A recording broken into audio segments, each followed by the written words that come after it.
My name's Mahlia Lindquist. I'm the Executive Director for the Ladies Empowerment and Action Program, LEAP. LEAP is a re-entry program for women in state prison in Florida who are getting ready to get out of prison. I started this work about 3 years ago. I started as a volunteer, just wanting to help out. I was inspired after meeting one of the graduates. And by way of background, I'm actually from Miami. I went through the Miami public school system, and I left for a few years. I went to college and law school and ended up coming back to be a prosecutor here for a few years. And through many lessons learned there about the prison and criminal justice system, I was inspired years later to go back and do this work with LEAP.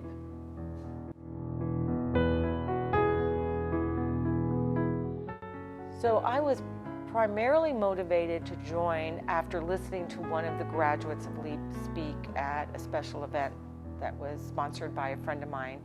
She told the story of her childhood, and which was filled with trauma that led to addiction, that led eventually to her to serve time in prison. Her charge was actually burglary. She had been homeless and she broke into a car and was sleeping in the car. I don't know, it just seemed kind of crazy for somebody to be prosecuted and put into state prison for breaking into a car. So anyway, I was inspired by her and became a mentor, working with LEAP and going into the prison and working one-on-one. And then eventually I ended up being on the board of directors, and eventually I woke up one day and found myself as executive director. And so I think it was just kind of a meandering path that led me to my work. I've always been interested in social justice, and I guess my background as an attorney was helpful, and as somebody who's chronically outraged, that helps also.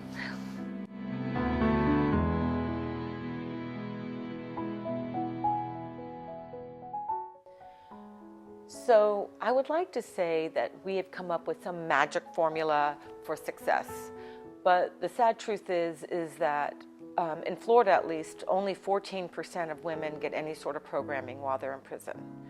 And I'm assuming that numbers are similar across the country. But the truth is that studies show that any sort of programming helps reduce recidivism. So our approach is our approach. We take sort of a comprehensive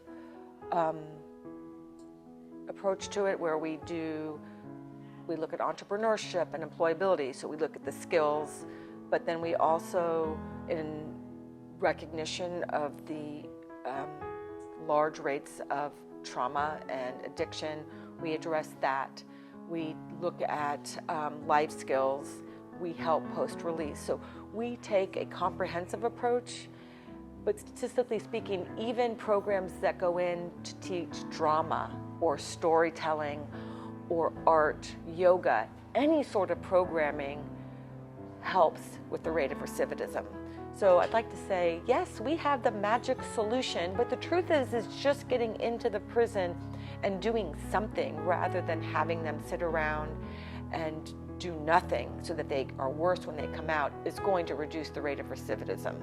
So I would say, yes, what we do is awesome. I'm proud of it, but you know, there's a lot that can be done, and it's not that hard, honestly.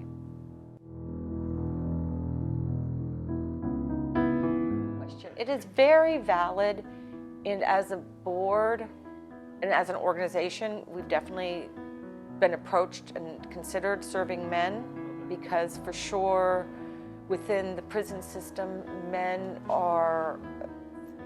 the system is just as unjust. I mean, but the truth is that as dismal as the situation is for everybody and for men, there are way more programs that serve men than women.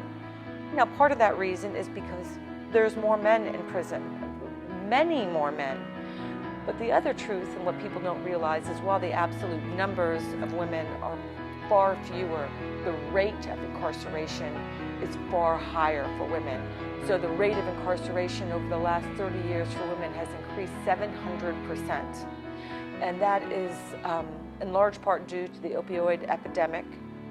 And the other truth is that women are in prison for different reasons than men. Over 82% suffer from sexual trauma as children.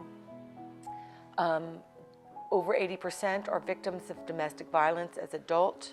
The vast majority suffer from addiction because they are self-medicated. And so, as difficult it is for men, and as I think services are needed there, but the reason that women go to prison, you know, not to emphasize this, but the vast majority of women in prison are there because of men, because of some sort of dysfunction or codependency, craziness. There's very few men who are in prison because a woman got them into it. So the pathologies and the paths and the needs are completely different. Many men are fathers or parents, but women are still the primary caregivers. So they have a much more difficult time. You know, as hard as it is for men when they get out of prison to get jobs, and women coming out of prison, it's more difficult and they are paid less.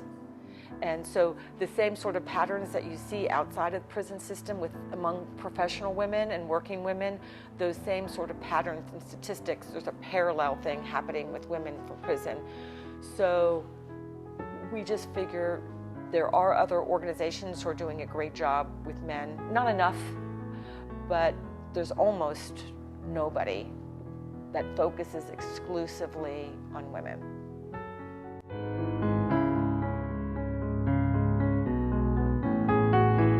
But when it comes to women's history and women's leadership, I've had many roles, right? I was an attorney, I was a stay-at-home mom, and I have volunteered a lot over the years. I was an attorney ad litem for foster kids. And so I'm not saying any of this to brag or to pat myself on the back. It's just through all of these things, what I've seen consistently is that the people who show up to do the hands-on philanthropy are women.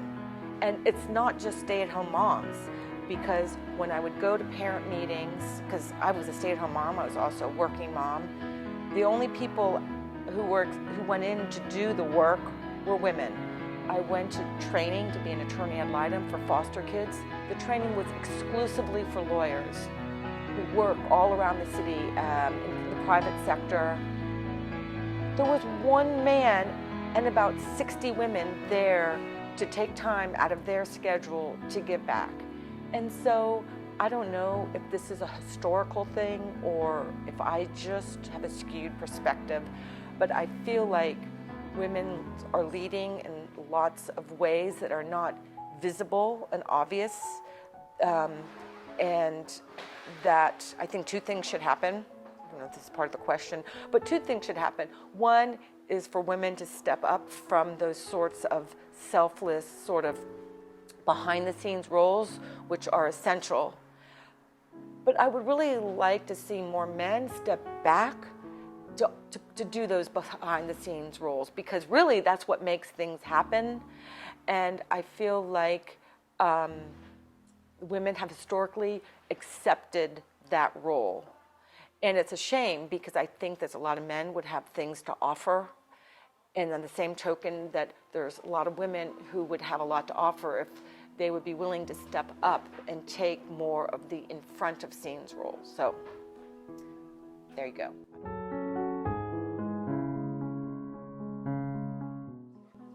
Yes. So, this might be like associated with the fun or crazy fact. So for 8 or 9 years, LEAP did the in-prison programming, and women would come out and we would collect donations, because, little known fact, if you come out of prison and you're indigent, they give you $50 and expect you to go out and be free and don't come back. But anyway, we collected donations and we got a lot of extra ones, and so I thought we should sell them. And we got this great grant from the Miami Foundation to open this thrift shop. And I don't know how people open like companies like Apple and Microsoft, because this thrift shop, it was hard since we didn't know what we were doing. But anyway, long story short, we came together. We opened the thrift shop in 2018 in March. 3 months later, somebody came in and said, "You were named best thrift shop in Miami." And I used to think people bribed or paid for that sort of recognition, but they don't, because we didn't. And so anyway, the thrift shop is located on Southwest 8th Street and 32nd Avenue. It employs graduates of our program. Everything in here is curated and donated, and every dollar that is spent here goes back into the program. And it's also an amazing community space where we welcome people to come here for special events and to get to know our graduates and to get to know our program.